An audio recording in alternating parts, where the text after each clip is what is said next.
पौन घंटे का ही प्रवचन होता है। इसमें मैं 11 में होने वाले जागरण की बात आपसे कर रहा हूँ। इसमें आधी रात्रि तक जगने का महात्म्य कितना है वह आप सुन लीजिए।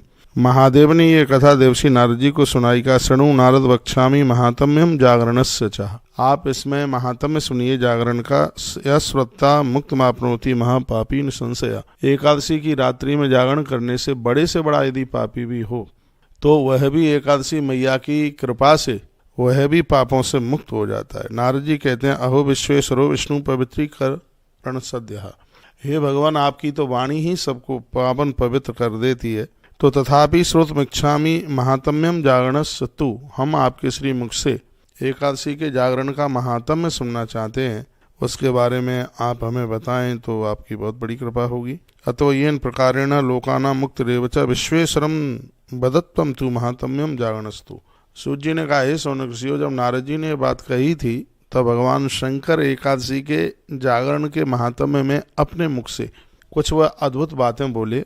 भगवान शंकर जी ने कहा था कि एकादश्याम जनो विष्णु रात्रु संपूज्य भक्तिता कुरिया जागरणम विष्णु पुरतो वैष्णव भविष्य। रात्रि को भगवान शालराम भगवान की पूजा करके उनको वहाँ स्थापित करके लड्डू गोपाल जी को वहाँ बैठा करके उनके सामने एक अखंड ज्योत जला करके उन्हें माला पहना करके उन्हें पूजन करके यदि कोई जागरण करता है, भगवान शंकर कहते हैं भगवान विष्णु के सानिध्य में यदि जागरण होता है तो वहाँ गीत वाद्य नृत्य पुराण पाठ विष्णु सहस्रनाम और आने वाले लोगों के माथे पर चंदन का लेपन रोली मोली ये सब चीज़ें की जाती हैं। तो वर्णन किया गया है कि ऐसी एकादशी की महिमा अपने आप में हजारों गुना ज़्यादा बढ़ जाती है। रात्रि जागरणे प्राप्त निद्रा कुर्वन्तु वैष्णवः।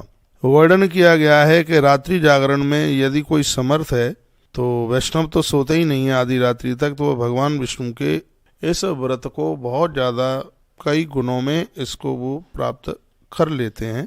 ऐसा भगवान महादेव बोले। जो मनुष्य भगवान विष्णु के इस जागरण में जागते रहते हैं, कभी सोते नहीं हैं, प्रेम पूर्वक भगवान के नामों का बार बार उच्चारण करते रहते हैं, जप करते रहते हैं, उनके लिए एकादशी बहुत विशेष हो जाती है। क्षण क्षण पर भगवान नाम उच्चारण करने पर प्रत्येक एक क्षण में गौदान करने का फल प्राप्त होता है। जिस समय रात में आप जागरण करते हैं और भगवान का जप करते हैं तो एक एक नाम एक एक अक्षर के ऊपर क्या प्राप्त होता है, वर्णन किया है, गौदान करने का फल प्राप्त होता है उन्हें। श्लोक नंबर 15 में ये बात कही गई है। जागरणे निमिषार्धे तु केशवाग्र विशेषता तत्फलम कोटि गुणतम तस् संख्या न विद्यते न फलम हीयते तस्य आजन्म मरणांतिकम। यहाँ तक भी और वर्णन कर दिया है कि भगवान के समक्ष आधा निमिष जागरण करने पर व्रत का फल करोड़ों गुना बढ़ जाता है। जो श्रेष्ठ मनुष्य भगवान के समक्ष नृत्य करते हैं, उनको कीर्तन सुनाते हैं और जन्म से लेकर के मरण तक उनका पुण्य कभी घटता नहीं है। इसलिए हे महाभाग नारद, आशर और उत्साह के साथ किसी भी प्रकार के जान अनजान में जो भी कोई पाप हुए हैं, अपराध हुए हैं, तो भगवत जागरण के द्वारा वह सब समाप्त हो जाते हैं। ऐसा भगवान शंकर ने कहा। षड्विंश गुण संयुक्ता एकादश्याम च जागरणम यह करोत नरो भक्ता न पुनर्जायते भुवि। भगवान महादेव ने कहा कि जो मनुष्य एकादशी के दिन भक्ति पूर्वक 26 गुणों से युक्त जागरण करता है, जागरण में 26 गुण होते हैं, वह मनुष्य संसार में पुनर्जन्म को प्राप्त नहीं होता, उसकी मुक्ति हो जाती है। जो एकादशी के दिन कृपणता किए बिना भगवान विष्णु को जागरण करते हैं, उनको फूल माला इत्यादि सब चढ़ाते हैं, भोग लगाते हैं। यदि कोई धनवान व्यक्ति रात्रि को जागरण में कृपणता करता है तो वह पापी अपनी आत्मा का अपहरण कर लेता है, ऐसा वर्णन किया गया। जो मनुष्य विष्णु जागरण में उपहास करता है वह 60,000 वर्षों तक विष्ठा का कीड़ा बनता है। जो कि भगवान के जागरण में किसी भी प्रकार का विवधान करते हैं, लोग जा रहे हैं कथा सुनने के लिए जागरण में, उनको यदि कोई रोकता है तो ऐसे व्यक्ति को 60,000 वर्षों तक विष्ठा का कीड़ा बनना पड़ता है। विष्णु जागरणे प्राप्त उपहासम करोते, या कोई उसकी मजाक करता है, हंसी उड़ाता है, तो 60 वर्ष सहस्राणी विष्टायाम जायते क्रमी, उसको विष्ठा का कीड़ा 60,000 वर्ष तक बनना पड़ता है।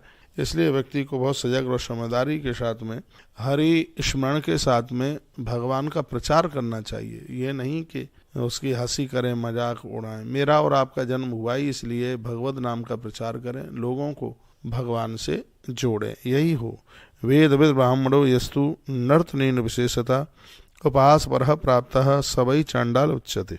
यदि कोई व्यक्ति नाच रहा है और उसको नृत्य कर रहा है भगवान के आगे और उसको देख देख करके कोई हंस रहा है, उसका उपहास कर रहा है, तो सवई चांडाल उच्चते, ऐसे लोगों को चांडाल बनना पड़ता है। इसलिए कोई भी नृत्य करे कथा में, मंदिर में, भगवान के सामने, उनकी हंसी मत उड़ाइए, उनकी मजाक मत कीजिए, नहीं तो स्पष्ट लिखा है उपहास परह प्राप्त सवई चांडाल उच्चते।